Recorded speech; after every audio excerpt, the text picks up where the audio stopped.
Hi, Ron. We are on live. Thank you so much for coming here to the Impact Revolution channel. How you doing? I'm doing great. Thanks, Yoshi, for inviting me for this series, Impact Revolution. I've seen some of your videos and they're very, very interesting. Thank you so much. I love that you like it. So, just to start, as we discussed, I'm going to ask you a couple of questions so people can know you a bit Sure. better. And then later we can go to the professional, more business related questions. Yeah? All Sure. right. So, the first question will be, for instance, if you could wake up tomorrow anywhere in the world, Ron, where it will be? Yeah, that would be probably more than one place. So I think if I would wake up tomorrow, one of them would be in Trinidad and Tobago, where I spent 6 years outside of Uh-huh. Barbados studying. Uh-huh. It's a very beautiful country, very, very, very diverse, much more diverse than Barbados. Like Uh, when I Okay. first, my first week of getting to Trinidad and Tobago, I actually got sensory overload.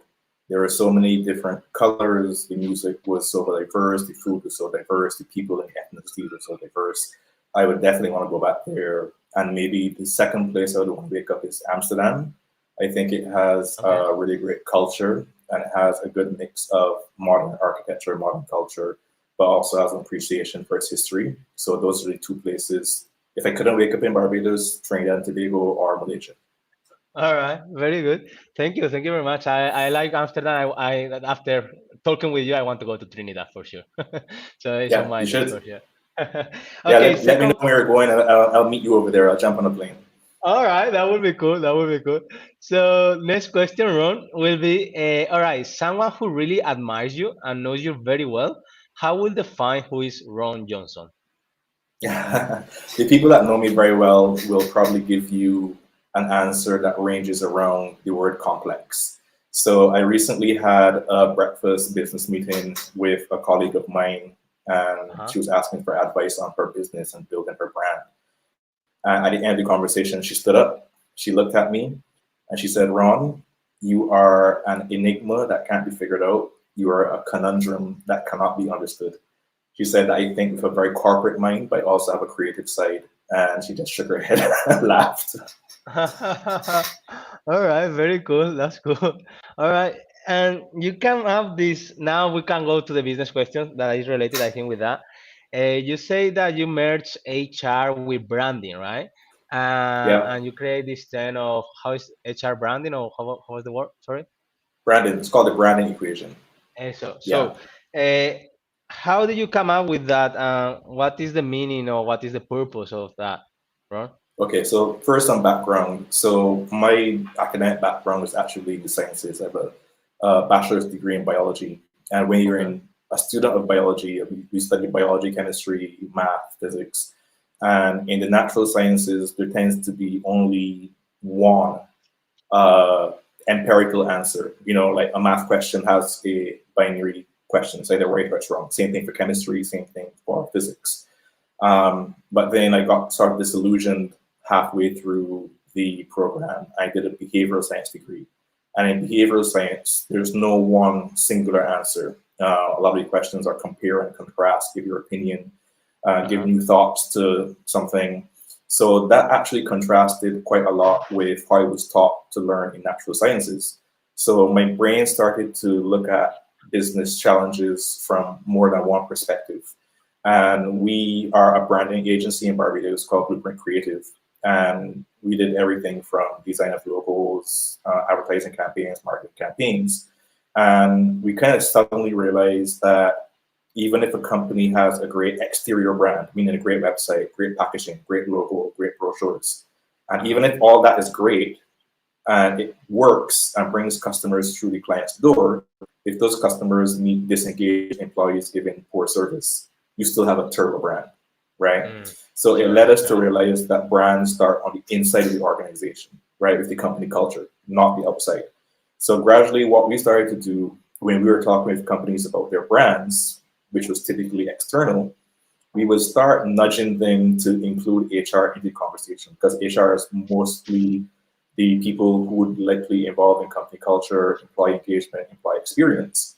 And it went Uh-huh. from nudging them to saying, no, if we're going to work for you, HR has to be involved, which is not a very popular approach in Barbados. Um, but what's happening globally, Fortune 500 companies, they recognize again that brands are built from the inside. And what a lot of these companies are doing is they're encouraging their branding or marketing teams to work Uh-huh. directly with their HR, right? So they would help HR market the company to their team members and employees.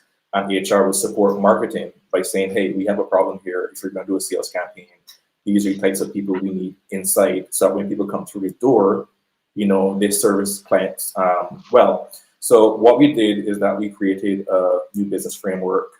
It's called the branding equation, right? It's BRANDING Uh-huh. plus HR equals BHRANDING. So it's still pronounced branding. The H is silent, but it's a way for us to communicate with our clients that HR is central to branding. Hmm. So since we've Excellent. done that, we've been invited to speak on the topic in Barbados, Trinidad and Tobago, Jamaica, Cayman Islands, USA, Mexico, and even as far away as Malaysia. They were like, this is very interesting. We want to hear about it. So I've Uh-huh. been on the road quite a lot talking about my philosophy of brand and HR working together. And we're doing some research. We found examples of marketing professionals who switched over to HR. We found examples of HR professionals who switched over to marketing. And when you speak to them, it's amazing. They all say the same thing. They all say that marketing and HR are two sides of the same coin. Uh-huh. Both marketing and HR are about engaging people. Marketing is about engaging the customer, external stakeholders. HR is about engaging the team members and employees. So Uh-huh. that's what's happening globally right now.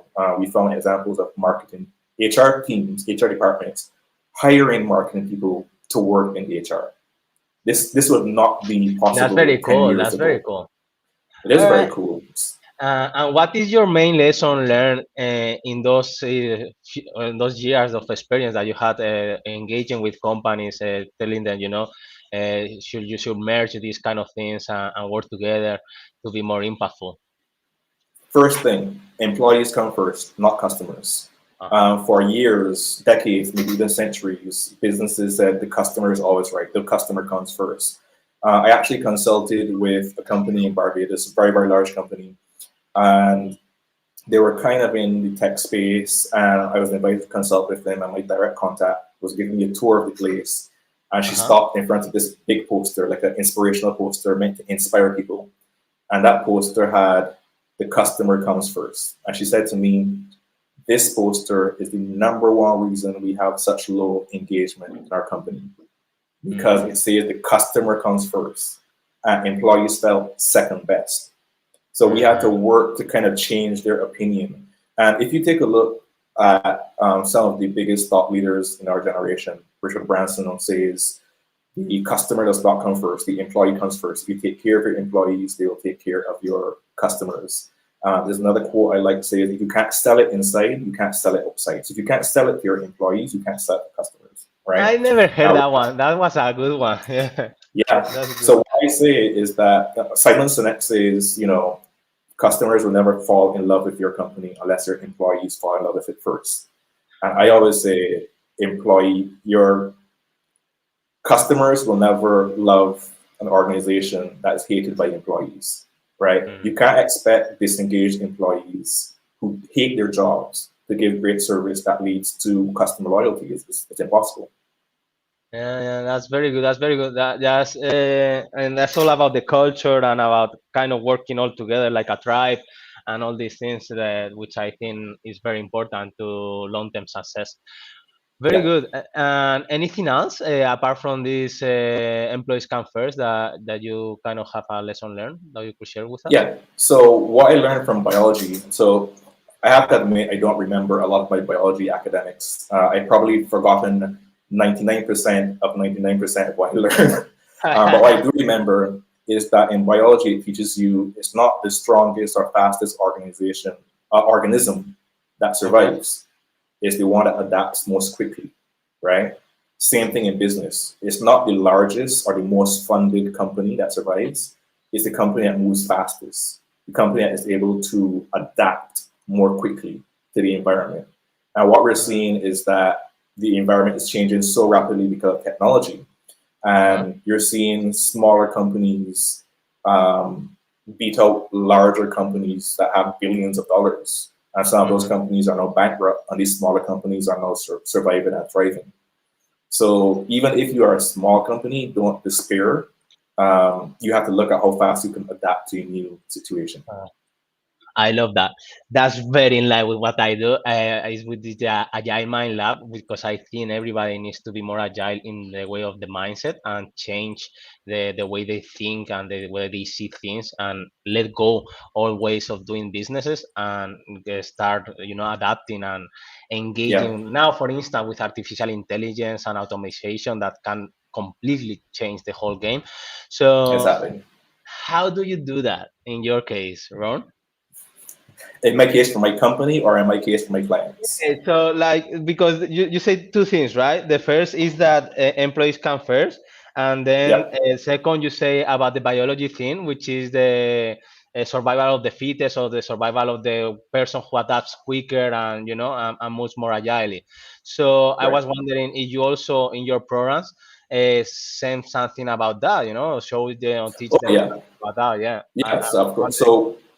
So where our company now is a prime example of that. So we started out doing design. That's when we started in 2008. We only started in design, um, design of logos, brochures, and reports, etc. And then we Uh-huh. evolved to more design strategy, because when we were talking to our clients about their strategy, we realized that CEOs and marketing managers were scribbling notes as we talked, and we realized we were giving away our strategy service. So we adapted to become more design strategy. Then we adapted again to conventional branding, which was much broader than design. And then when we were in conventional branding, we realized, wait a minute, something's wrong. Like, we're doing all these great campaigns. Actually, we had a situation where we did a huge campaign for a client, and we advised them to take a look at their HR, their customer experience, and they said, yeah, we got it covered. And I think we hit like 175% or 200% of their sales target, and they were ecstatic. And it was the worst thing that ever happened to them, because the next year, when they tried to do another campaign, customers remembered that they didn't get great service. So the campaign was mediocre. I recognized that there was something missing from the conversation. And what was missing from the conversation was the part of the brand that deals with culture, employee experience, employee engagement. So we Mm, inserted that and we adapted, because if we had stayed in traditional branding or design, we probably wouldn't exist right now. Right now, we're one of the first company, well, we're the only company in Barbados, one of the first companies in the Caribbean, and possibly one of the first companies globally, not the first, but one of them, to recognize this huge shift of people saying our brands are built from the inside. And we developed our framework, which is now working fantastic for us, because people are saying, okay, yes, we want HR involved, but how do we want HR involved? When they reach out to us and say, we agree with your framework, we agree that marketing and HR should work together, but we're not sure how to make this work. So they reach out to mm. us. Okay, very interesting, very interesting. All right, and what is the main obstacles that you find mostly in the companies, right? Because I guess there's going to be some resistance, either from HR, either from the executive team, or either from others, right? So, Well, I'm blessed to have some great business partners. I tend to, because I told you, I saw problems from different perspectives, from my academic background, but also from, like, my parents taught me to think and be analytical. So I'm blessed with uh-huh. business partners who uh, listen to what I have to say and listen to the vision. So I don't get very much pushback on that.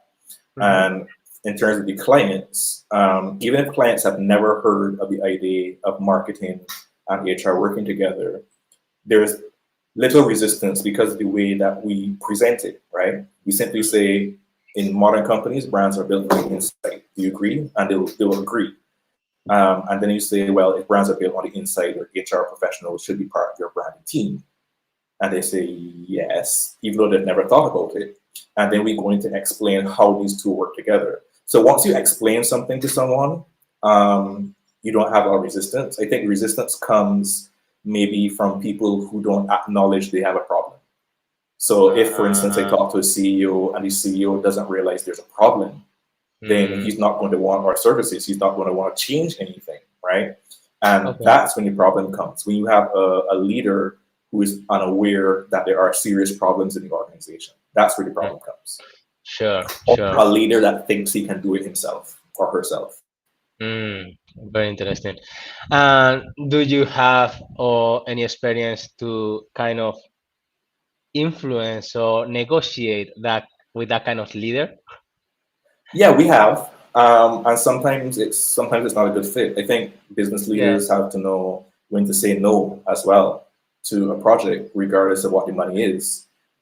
If we see, we've had situations where we had clients that weren't a good fit, and when we said no, our business actually grew because then we could focus on companies that fit, companies that want Definitely. to hear what we have to say, right? Uh-huh, uh-huh. So for me, if I see a project, and it doesn't matter what the bottom line is in terms of the size of the contract, if I realize we're working with a business leader that does not acknowledge they have problems, I think everything is great, or wants to go in a particular direction and says, no, I'm not inviting HR, this is strictly marketing, and HR and marketing have no business working together.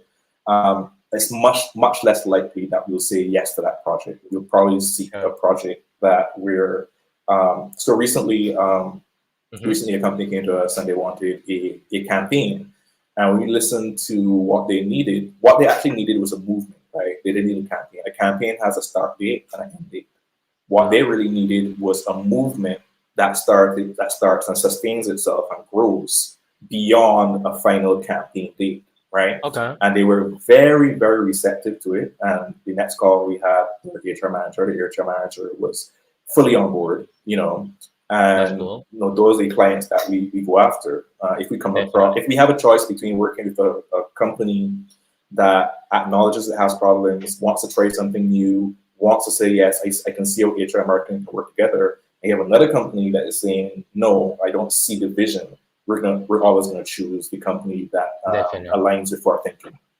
All right, very good. Yeah, thank you for sharing that. I was also curious, you say about the HR, the branding part, right? And the things that we talk mostly is kind of the customer, well, the employee comes first, and more kind of the mindset and the culture. I was wondering, when you do the branding and the campaign, how that translates to, let's say, that part, the brand. Yeah, so it translates in a huge way. So we worked with one company. They had initially called us for a visual rebrand, and after we had a conversation for about 90 minutes and we were about to go, I started to ask some questions. What is your company culture like? Do you have core values? Do you have a purpose? Do your employees know your purpose? Are your employees as productive as when the supervisor is out of the room than when the supervisor is in the room? And all of a sudden, the tone changed. And at the end of the conversation, they said, we're going to delay the visual brand. What's more important right now is our internal brand, right? So we worked with them to improve their internal brand. We set out a whole set of initiatives. And it was a limited time contract for, let's say, about 6 months to a year.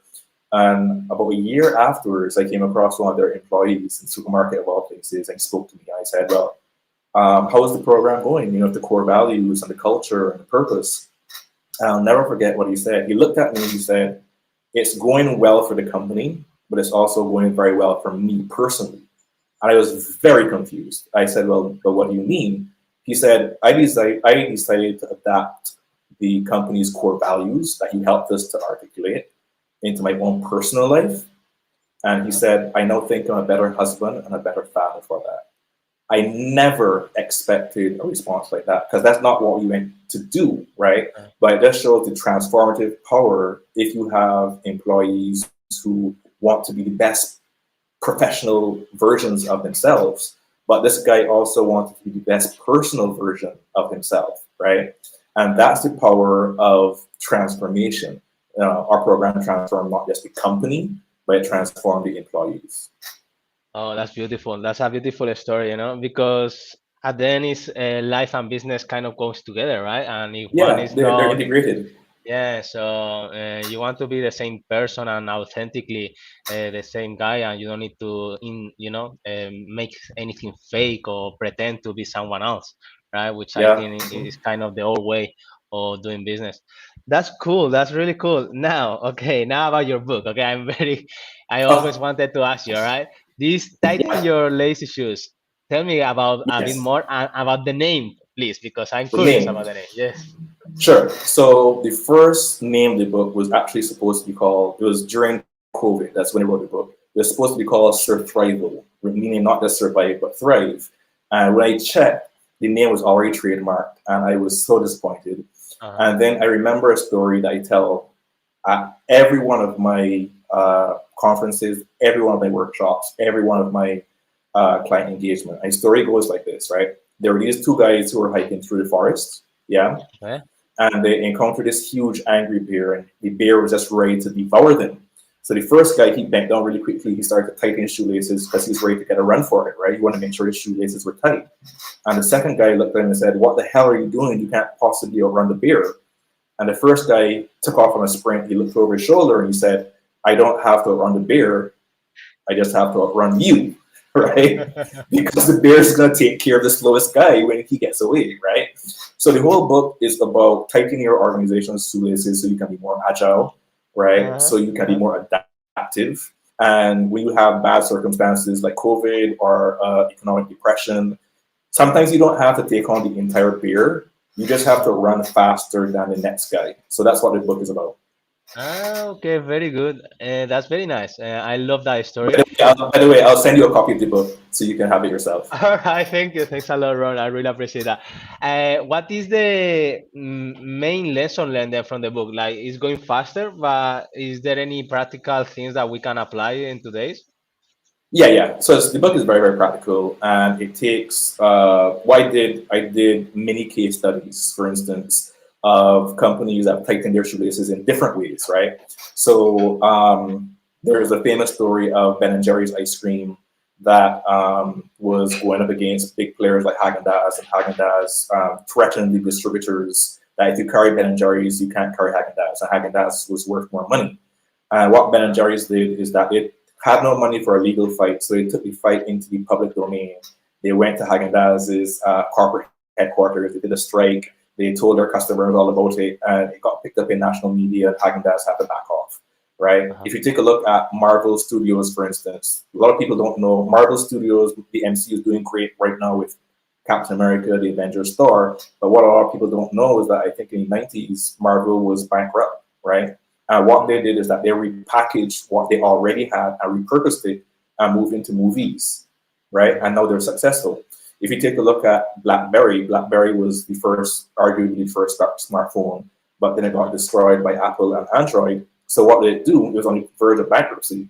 It left the smartphone market and it reinvented itself. It tightened its shoelaces by reinventing itself. And now it's a very successful cybersecurity company, now worth millions again, right? So the book is full of practical examples of how to tighten your shoelaces. It's not theoretical. You read a book, there's a story on just about every single page that you can adapt and take and use in your own business. All right, very good. Thank you. Very nice. I love the stories that you're sharing, and I can tell you are a very good storyteller. And I'm going to ask you something about that later, okay? But before Sure. that, all the stories that you have gathered in this book, okay, and all the ones that you already know that you probably didn't include because of the space, what is, do you think, the thing that makes these people, right, these leaders or these teams or these organization, all right, to be able to change, let's say, that kind of mindset, right, or the culture in a quick way, all right, in order to be able to reinvent themselves, right? Right. So a lot of that goes back to what I call brand anchors, right? They're the things that anchor the company to during rough storms. Think of a ship with an anchor, right? So your anchors are things like your purpose, your core values, right? So if you have a core value where you encourage people to be agile, or if you have practices, so for instance, 3M, I think they have a program, I think it's 10%. Their employees are allowed to spend 10% of their time on their own projects, developing their own projects. Mm, Google does the yeah. same thing, right? Uh-huh. What we've done is that we encourage people to look for ways to improve and rewarded them. So in our industry, if you were like say printing a book, you have the artwork on the screen and you have to do what you call freezing the artwork. You have to go through every single page and make sure it's frozen so that the letters don't space, the fonts don't default. I remember one of our team members said there has to be a better way, right? This is how everyone used to do it. This is how the colleges taught to do it. This is how everyone did it.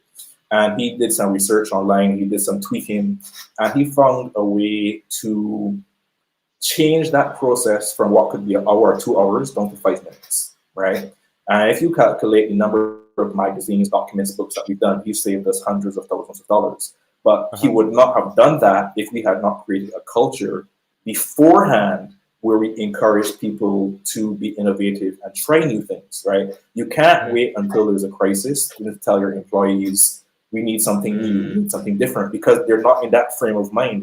If there's some bosses that tell their employees, I hire you to do and not to think, that's the Uh-huh. worst thing you can ever do.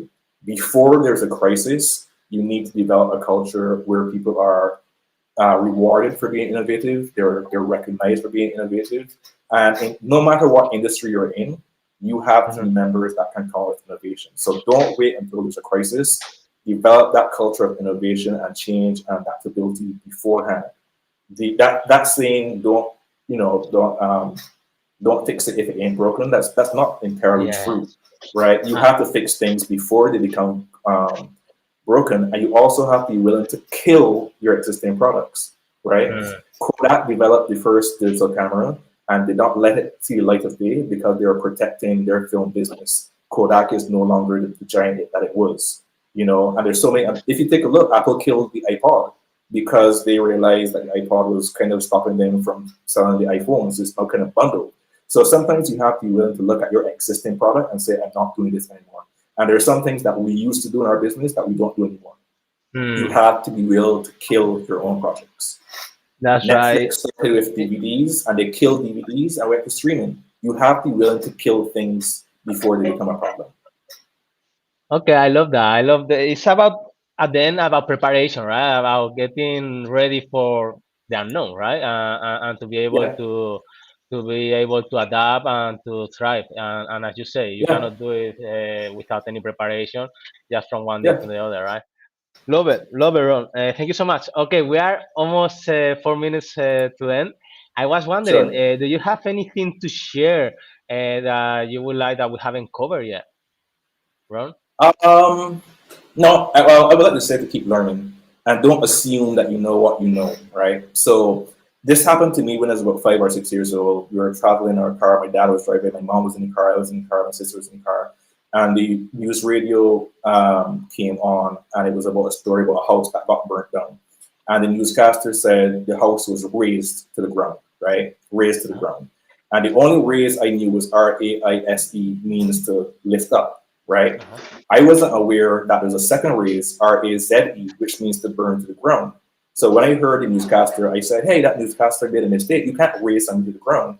And my mother, who was a linguistics teacher, she was a French teacher, she turned to me and she explained the difference between raise and raise, RAISE, and RAZE. And I felt a little bit embarrassed. And I said, well, how am I supposed to know that? My teacher never told me that. And she's a teacher. And she looked at me and she said, Ron, you cannot rely on your teacher or your academics to teach you everything that you need to know. You need to go there and learn for yourself. So right now I have like 300 books in my library on business. I'm so far away from my mentor, John Spence, who you also interviewed, by the way. And John Spence wrote the foreword to my business. I have to catch up with him. He has an insane reading habit. But I've read Mhm. like maybe 300 books on business and core values and branding. And I think my final thought would be, don't assume that the body of knowledge that you have right now is enough to take you forward. You have to Mm. keep on adding to your body of knowledge, whether it's books, podcasts, webinars, audiobooks. You may think you have all the information you need, but you don't. But it is Uh-huh. out there. Go and find it and build a stronger business. Build a stronger Uh-huh. brand, build a stronger business. I love that. It's lifelong learning. There is no other way in order to keep going and to progress. Lovely. Thank you so much for that. And what is your, now that you say about this, what is your main source of learning? So I used to love hard copy books, but I do a lot of driving now. So I use Audible books. So when I'm driving, I listen to it. On occasion, I do get a chance to read a hard copy book, but it's mostly Audible books. I do classes on I forget the names, but there are a lot of platforms out there like Coursera, Uh-huh. that where you can go and you can pay a minimal amount of money. It boggles my mind that people don't want to spend $5 for a course, or $9.99, or $50 for a book that can help them to build a stronger business. It really boggles my mind.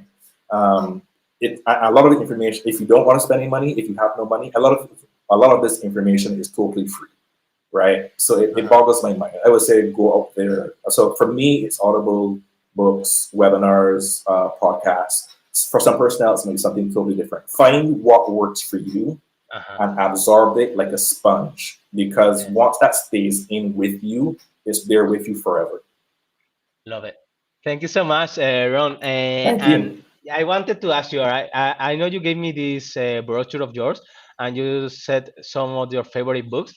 Do you have any book that could you recommend about branding, especially, right? Because or HR branding, apart from yours, okay, that we already I was saw, gonna say, hey, no, but yeah, that it could be your favorite that is not in the list, or that you sure. highly recommend. Uh, I highly recommend John Spence's book, Awesomely Simple. That Okay. book changed my life. I also recommend Start With Why by Simon Sinek. If you are having, I love a book called Radical Candor. It talks about having tough conversations in business. There's also any book by Jim Collins, Great by Choice, Good to Great, Great by Choice. I love Delivering Happiness by Tony Hsieh. Unfortunately, he's passed away now. I think those would be my really top books that I would recommend. Okay. There are more, but I know you was asked for a few, so I those are want to get to the Jones one as well. I'm the curious. what? I'm curious. I haven't seen it, so I want to read it because he's a great guy and I really like him. Okay, Very good. Thank you. Well, last question. Okay, we are in the last minute. sure. If there was any message that you could leave to the world, to the whole world, what message would you leave? Be more empathetic. Everyone is Love it. going through something. Everyone is Hmm. going through something. You may not know what that person is going through, but everyone is going through something. I know people who are dealing with deaths in their family. There's some people who are dealing with mental health illness, and you might see them people in general acting strange because they're going through something, and you might don't write them off, right? Hmm. Sometimes you just have to, not that you need to be inclusive and ask them directly, but there's some people who are having problems with divorce, people that are having problems getting kids, who desperately want kids. There are people who are in a job that they hate, but they have so much potential and they don't know what to do.